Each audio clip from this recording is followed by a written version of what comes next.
To be honest, Dan, this book kind of wrote itself in a way. This is I had been meaning to write this book, to write all the stories. As a parent now, having kids and having them grow up, and a lot of times they ask, "Oh, did you do this? How was this back then? How did you do that?" And then it's the one of the most interesting things is, for instance, in today's world, we don't allow our kids to be on the streets. A lot of people always ask me, did you always want to be a soccer player? And there was no other option for me. In a sense, I only wanted to be a professional soccer player. If this book could help one kid get motivated, and I'm not talking about the kid that has everything in his life and is very well off with, thankfully, and can afford every single practice. I'm talking about the kid that cannot afford any of that. If it can motivate a kid and say, if Yura did it, I can do it. He came from this background and look where he made it. If he can do it, I can do it. So I think that's the biggest win for me.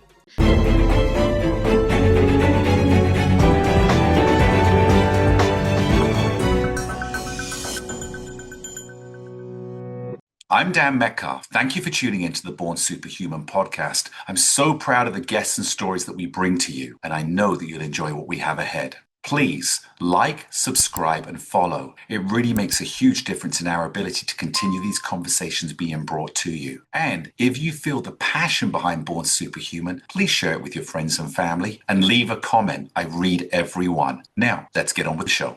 So welcome to Born Superhuman. Today, I couldn't be more proud than to introduce the guest I have coming on. This is a young man that I met at the age of 15 that lived an incredible dream inside of him, having come from an Armenian heritage, growing up in the streets of LA, out in Pasadena, not having the financial resources. But when you truly have the passion and when you have that goal and vision, it's you that makes the difference. Now, from there, he went to play at Pasadena City College, went on to win the MLS championship, played professionally at the highest level, Spartak Moscow, the top goal scorer in the Russian Premier League, and playing for the Armenian national team where he scored against the world champions, Italy.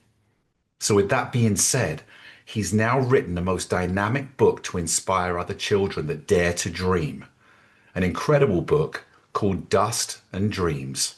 I'm proud to introduce Yura Movsisyan. Hey, buddy. How are you? Thanks for having me on. It's so good to have you here for this reason, because I know we talked before about your journey in life, but now you're inspiring kids and parents to support their kids to live the life that you lived. Why did you write the book? To be honest, Dan, this book kind of wrote itself in a way. This is I had been meaning to write this book, to write all the stories. As a parent now, having kids and having them grow up, and a lot of times they ask, "Oh, did you do this? How was this back then? How did you do that?" And then it's one of the most interesting things is, for instance, in today's world, we don't allow our kids to be on the streets. Like, I'm very protective over that. My son is 16 now. He's going to be 16 now. And I know when he was 7, 8, 9, we would never allow our kids on the street. But back in our time, as you know, that was the norm. So this book is sort of telling them a little bit about our stories from the streets, from, book. DUTS and DREAMS is fiction, but a lot of the stories inside is very real. It's very real because any parent, any person that reads it, that is my generation, a little older than me, will find themselves in this book. Will remind themselves of their own stories in the book. And so it was a little difficult because I was trying to put all the stories from my past in the book, but also make it readable for older people, my generation and older. So, with the help of my co-author, Razmik, as you know, we did a good job. It's beautiful. I read it, and my kids have read it and they love it. My daughter Ida she's a contributor on the book as well, as an editor. So this is amazing. It was kind of a family with my wife Mariana, helping me put all the stories on paper. I think that's beautiful. Yeah. Yeah, it's beautiful because as all the experiences you bring in, Mariana lived many of them with you as you Yes. continue to go through your professional career. And one thing I know that your children now have brought you back down to that young Yura that has dreams. All of them are competitive top level athletes in their own right, in their own sports. How much does this book actually mirror your story? A lot of it. I could tell you, almost all of it, Dan. In all honesty, this book is about my family's stories with my brother, older brother Moses, my younger brother Hovannes. He's a little younger, so he comes in the second book that we're gonna come out. So that's when he will come in. But me and Moses, our stories on the street, playing soccer, the literally the playground battles. This is more of a story about having an older brother, but also coming up on your own, meaning becoming your own man, but also having my brother uh, lead, a younger brother to a path that that is a battle, but also there's a lot of learning experiences. There's a lot of stories that is very, very similar. Again, the reason why we made it a little into fiction is so it's easier for kids to read. It's more fun for kids to read. But this is this was a fun process. It wasn't an easy process, but it was a very fun process, very emotional process. And hopefully everybody that will read it will have a lot of fun getting to know a little bit of my past, where I come from, and also I was asked a question a couple days ago regarding, why this book? Why'd you write this book? And one of the biggest reasons was because I want to tell the younger generation, the kids now, that if you just go and do what's required of you on your club teams right now, I'm sorry to tell you, but you won't make it. It's just a hard truth. You have to be out there doing extra. I tell this to my son every single day. If you're just going to do what your coach asks you to do, and you're not going to do extra on your own, on your free time, I'm sorry, but I don't believe you can make it like that. You have to do extra. So you have to get out on the street with your friends, with your colleagues, with your teammates, classmates. Go to the park. Do something extra, because if you're going to do what everybody else is going to do, then the chances are very, very slim. So it's going to be one of those things that it kind of teaches you some of those lessons in this book. And yeah, I'm very excited about this. So I know there's pre-orders going on right now, and I bought my pre-order yesterday. Yes. And you've been gracious enough to say the first 500 people that pre-purchase or order the book will get a personally signed copy. And I made mine out to Dan. Thank you. Because I want it straight from him. But tell us a little bit about the character. Who's the lead character in the story, and what's the journey that he's going to go through? So the lead character's name is Arman, and his brother's name is Sarkis. And the story tells you, brings you back to Gyumri, the city in Armenia. And, Arman being Sarkis's younger brother, and Sarkis being a tough kid, strong kid, you know, they just go about and talk about, you know, the stories that they had with their friends playing on the streets, playing against other competitors, you know, some of the personal stories with Arman and Sarkis. And Arman and Sarkis is sort of me and my brother Moses. And the reason why I named them Arman and Sarkis is because my son's name is Arman and my brother's Moses' son's name is Sarkis.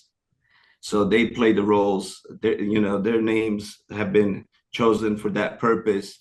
And yeah, there's gonna be a lot of funny stories, a lot of interesting stories, a lot of personal stories regarding, you know, me and, you know, Arman and Sarkis doing things that they shouldn't be doing as, you know, young kids, and my parents being involved. And so there's a lot of, I don't want to give out too much of a lot of the stories, just because I want it to be a good surprise when people read it. Yeah, it sounds like the story is really about life lessons. Yes. We are going to make mistakes along the way. As we grow up and find our own independence and we think we know better, it's very hard to follow those that actually have experience. But let's talk about your experience because I know if you're sharing your stories, they're real life. Even though it's in a fictional book, it's still coming from truth. So we know the experiences you had moving to America when you were 12 years old. Suddenly you're this immigrant coming into a country that doesn't understand the system. And we know the American system tends to be who you know, how much money you've got. It's very hard to break in if you haven't been in that system already. Tell me about your passion. Was it always your goal and dream? What did it mean to you to work to be a professional player, to live the dream that you went on to live? You know, a lot of people always ask me, you know, did you always wanted to be a soccer player? And there was no other option for me in a sense. There was I only wanted to be a professional soccer player ever since I was a kid, you know, with my background, with my father, you know. This book actually talks about before I arrived to the US, before I was 12 years old. And after I get to the US, we're coming up with other, you know, books telling the story, you know, of the characters in the US and in Europe and US. But I had no other option. And I don't say that in a bad way. I say that in the best way possible. I loved it because I was very driven. And my family, and you've known my parents, you know, my dad was very driven, you know, and we were very focused on, and especially with me, I was very focused on that it had to be, I had to make it. There were no other options for me, you know, for instance. So it's one of those things that, and I, looking back now, I know that that was a lot of pressure, but as a kid, you don't really understand that pressure. As a kid, you're just going. And then at the time that I met you, um, when I was 14, 15, I believe, you know, that's the mentality I had at that time, that, you know, I was going to be a pro soccer player. I don't know how, but I was going to make it. I don't know, you know, and I always say one thing. I say luck doesn't exist in my world. I don't believe in luck. I believe in you working hard. And I always say, if you work hard, you put in the effort, you put in the hours, you put in the time, you will get there before your luck gets there. And I believe I got there before my luck got there because I put in the extra work. And you know, another interesting thing I always talk about with the youth and everybody in my past experiences, when I used to wake up early morning to train. And recently, you know, after I retired, I kind of came to a realization, you know, looking back at it, you know, waking up at 5, 6 o'clock in the morning to go train, it wasn't necessarily making me physically so much stronger than others. But one thing that did that for me, it was because when I arrived on a Saturday at a game, you know, it was this power that I had, that I already knew I beat the other team before or I outworked everybody else out there. So I went into the game already winning. I already went into the game with, the confidence that there's nobody here that has outworked me. And I think that made a big difference. Although back in the day, I did not necessarily recognize that, but looking back at it now, it definitely was that. It's interesting because you use the word the characters in the book, but I think one thing that stood out about you when I was coaching you was your character. And I'm a big believer, like yourself, that it's not about luck. If you're not willing to put the work in, you will end up where the vast, vast majority, you're a spectator instead of a player. There's a saying that I love: before every great breakthrough is a greater breakdown, because that's when Yes. you decide what's really important for you. And Yeah. when I look at the youth of today, there tends to be a comfort zone that also gives the false expectation that you'll still make it. Mhm. I know that this book is going to hit some hard truth realities. If you really want it, you'll be willing to do the work. And if you say you want it, but you want comfort, no one's going to make it. What would be your vision for success of the book if somebody reads it? If For me, the successes of the book is already writing it. To me, that was a success for me. But I think um, the biggest success that this book can help, if it can help one kid build character, if this book can help one kid get motivated, and I'm not talking about the kid that has everything in his life and is very well off with thankfully, and can afford every single practice. I'm talking about the kid that cannot afford any of that. But I'm talking about the kid that I was, that I couldn't afford private. I've never prayed. And as you know, Dan, in America, ever since I moved here, I have never paid to play in a club team. I could never afford it. Playing every single club team, I could never afford to pay for any of them. And I've played for some of the really, really big club teams here. I was always on a scholarship. So this book, if it can help one kid get motivated and say, listen, if Yura could do it, I could do it. Why? What does Yura have that I don't have?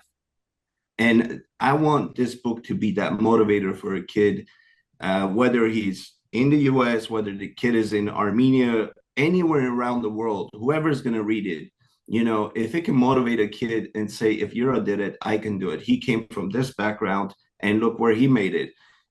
If he can do it, I can do it. So I think that's the biggest win for me with this book is I want to motivate kids. I want to be able to affect the next generation in a positive way, to help the next generation, tell them, remind them that, what, if you work hard, you will get there, no matter what the odds say, no matter who tells you. And as you know, I was told, 3 years in a row at the ODP before you took over, I didn't make the team, or 2 years in a row, I didn't make the team. And every time I didn't make the team, I came home crying, thinking that was the end of the world. But then, I kept at it. And then the third year, you became the head coach, and I was the first player you picked. So you beat the odds with your hard work. And God always puts certain people in your life to help you achieve your goals if you put in the work. Yeah, it's fascinating because I look at your inspiration and the journey you live where the odds weren't just stacked against you, they were vastly stacked against you. Yeah. Such a huge world that a diamond in the rough can still shine the most. One of the things that I would also say in here, because I've got 40 players that went from youth to pro that I trained. I've got a lot of success in there. But what gives me the most success is the hard work that was demanded of my players that didn't go on to be pro, but ended up being very, very successful in life because they learned a work ethic. They were willing to do the work. It's not just about being professional. And that's what I believe this book will also bring. Even if Yes. somebody doesn't want to become a professional player, they want to play at their high school, they just want to be great, that the lessons learned go far beyond the football field itself. The other thing as well is that the reason that you got scholarships wasn't because you didn't have money. I just want to make that out there, put that out there. The reason you got scholarships is because what you brought to the team. It's because you showed up with something that other players weren't showing up with, which was the hard work, the discipline, the willingness to challenge yourself. And just as importantly, you had the vision to go as far as your talent and passion would allow, which was playing in World Cup qualifiers, playing in European championships, scoring, like I said, against world champions. If you can find that, and this is anybody, if you can find that character that Yura exemplifies and take that, you will stand out, not because of the money situation, but because of who you are. Yeah, thank you, Dan. It's the big one of the very important reasons and purposes um, that was for us to write this book was to let the kids know, let the next generation know that it doesn't matter what you want to become, whether it's soccer player, football player, or a policeman or a doctor. If you put in the work, if you have the character, and I always say, what are you willing to give up for it? And in my time, I was willing to give up everything for it, the commitment.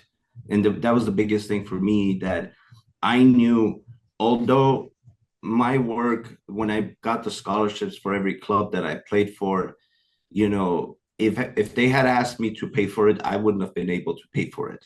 And I knew that, and I knew that responsibility.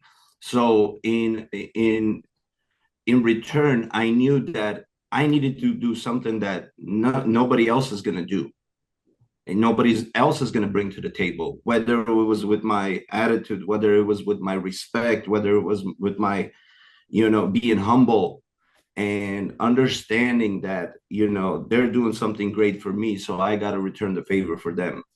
So I think but the biggest, as I said, the biggest thing I want everybody to take out of this book is the character, and the character of the character of the characters in there. The people, the attitudes. Never give up. Never let anybody tell you you're not good enough. Never let anybody tell you you're just not good. Because who are they? Those people telling you you're not good. Who are they? And why does it matter what they say? I don't care who it is. If it's a coach, if it's a parent, I don't care. You have to truly believe in yourself. That's the biggest takeaway you should take out of this. Believe in yourself. Everybody it doesn't have to believe in you. As long as you believe in yourself, you're gonna make it. So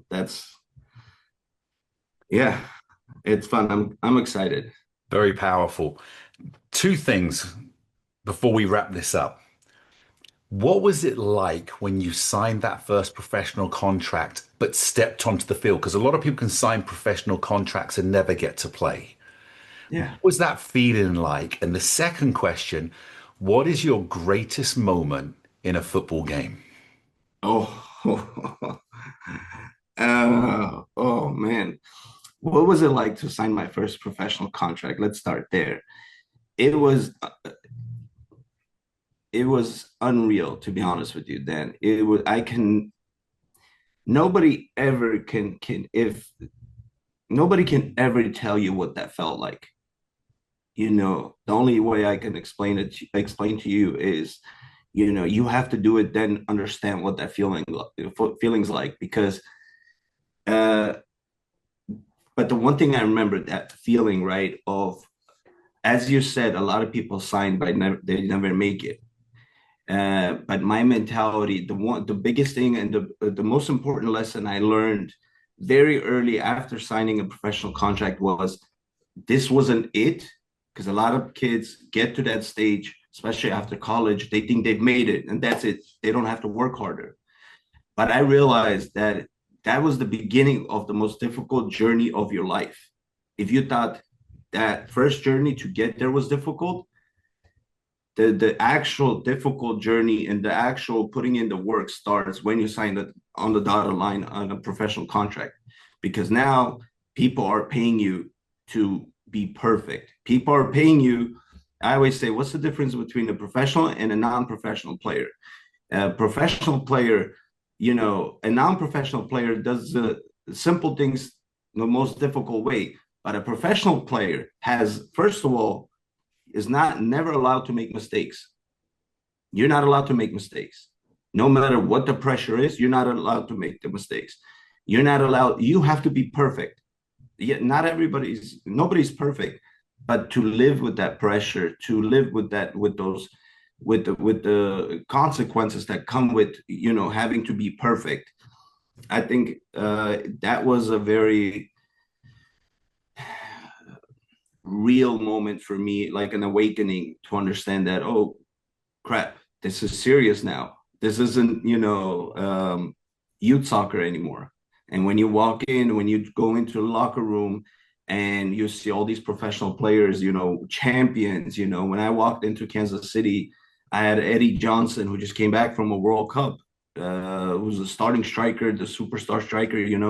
I loved Eddie, and I learned so much from Eddie and all the other players. It was a surreal moment for me to understand, to realize that, holy guacamole, man, I'm in a professional team.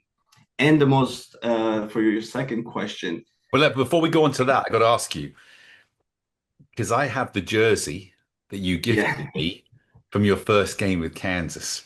Yes. What was it like, though, that first moment? Do you remember the first moment? What did you do when you heard over the loudspeaker that I believe you came on as a substitute, correct? Your In first DC. moment? Yep. Okay, let me tell you the story for that. Okay. So I knew going into DC, that was going to be my debut game. Coach Bob Gensler had sort of hinted that he'll put me in. If everything goes well, actually, if everything doesn't go well, he'll put me in, because I was a striker. So, and I don't remember the score. And then all of a sudden, he sends us to warm up.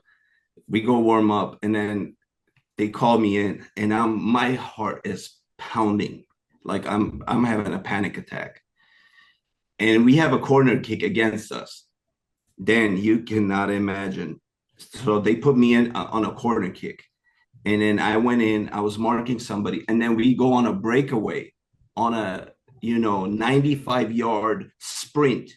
We go on a breakaway to the attacking goal, and I remember once I sprinted 95 yards, I got to the end, and I went down to I couldn't breathe. And I was like, holy crap. I was like, is this what professional soccer means? Like, I'm going to die. I can't make it. And then I had another 15, 17 minutes left to play. So I was like, I'm not going to survive this thing. Those were the first emotions that I felt, and I couldn't breathe. And then if that wasn't enough, Nick Garcia, I think, or one of our center backs, and Jimmy Conrad, they were screaming, get back, get back. I was like, holy, wow. Now I have to get back to defend again. So everything was so much faster. And so that was my first realization of, this is serious. This is the big boys game. Did you remember actually stepping on the field? Like, did you bend down, touch the grass, give the crew? What did you do? No, man, you're so nervous at that time, Dan.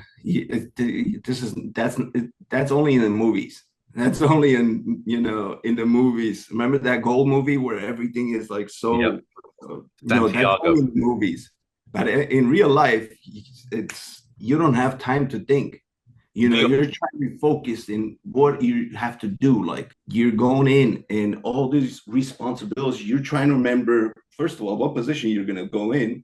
What position did you coach? I was a winger and a striker, and I went in as a winger, I think. You're trying to remember that. You're trying to remember who you're marking on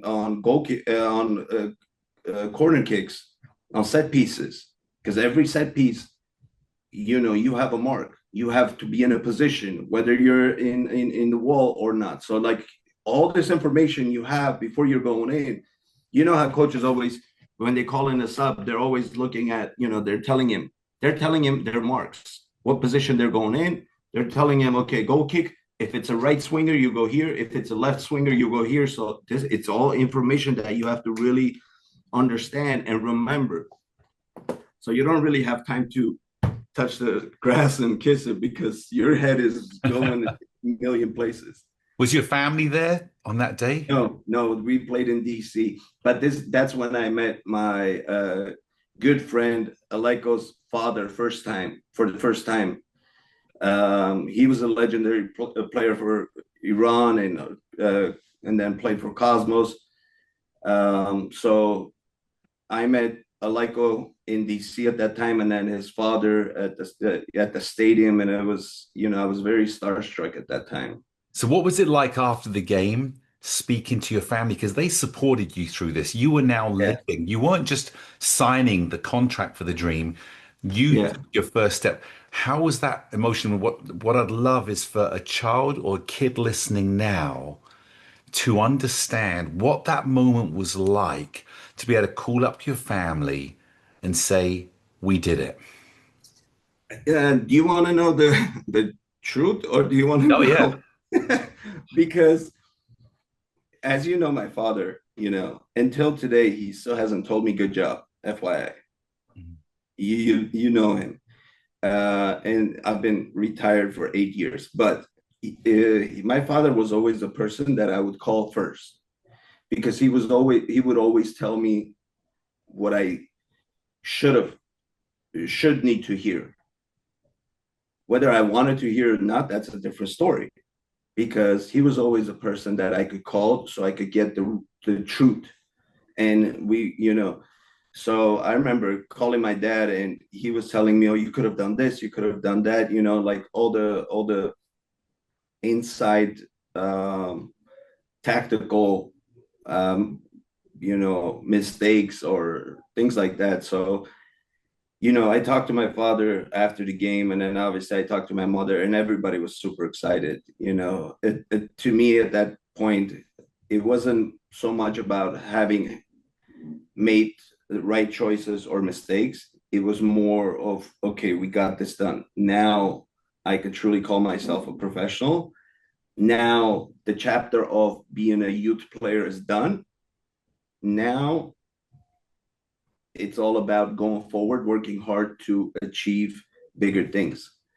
And that was one of the biggest reasons why my father always was the person that could tell me the actual, was always helping me get to the top, because he knew the amount of work that's needed. So that was very good for me to have, always after games, to hear what others wouldn't tell me. So that was an amazing feeling. I think, again, I know your dad, and I'm sure extremely proud of you. I know you've done great.